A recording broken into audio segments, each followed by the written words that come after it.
Welcome to India next. ఆంధ్రుల రాజధాని అమరావతి అనే నినాదంతో అధికారంలోకి వచ్చిన తెలుగుదేశం పార్టీ కల నిజమవుతుందా? ఇప్పుడు ఈ సమస్య తెలుగుదేశం అభిమానుల్ని, ముఖ్యంగా చంద్రబాబు నాయుడుని వేధిస్తోంది. ఎందుకంటే అమరావతి రాజధానిగా 2014 నుండి 5 ఏళ్లు ఎన్నో పథకాలు, ఎన్నో కార్యక్రమాలు చేపట్టి ప్రజలకు ఒక సుందర స్వప్నాన్ని చూపించారు. అయితే 2019లో అధికారం కోల్పోయి జగన్మోహన్ రెడ్డి పదవిలోకి వచ్చిన తర్వాత ఆయన చంద్రబాబు నాయుడు స్వప్న సౌధాన్ని కూల్చివేశారు. అమరావతికి బదులుగా జగన్మోహన్ రెడ్డి 3 రాజధానుల ప్రతిపాదనను తెరమీదకు తేవడంతో అమరావతిని నమ్ముకున్న తెలుగుదేశం పార్టీ అభిమానులు, చంద్రబాబు అనుయాయులు అత్యంత నిరాశ చెందారు. ఇప్పుడు మళ్ళీ తెలుగుదేశం పార్టీ అధికారంలోకి రావడంతో అమరావతిని రాజధానిగా చేయడం అనేది చంద్రబాబుకు పెను సవాలుగా మారింది. అమరావతి నిర్మాణానికి నిధుల సమస్య ఒక సవాలుగా మారింది.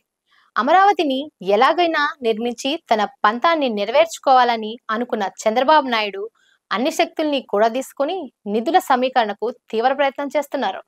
అమరావతి ప్రాజెక్టు మొదటి దశ నిర్మాణానికి 51,687 కోట్లు అంచనా వ్యయంగా నిర్ణయించారు.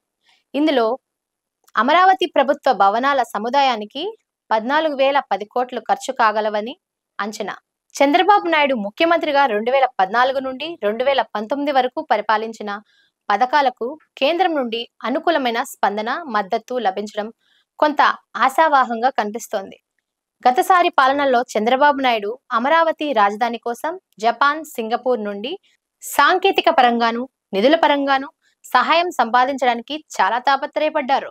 ఇప్పుడు మళ్ళీ అంతర్జాతీయంగా విదేశాల మద్దతుతో వారికి నచ్చజెప్పి ఆ ప్రయత్నాలు సఫలీకృతమయ్యేటట్లు చేయడం ఆయనకు ఒక సవాలుగా మారింది.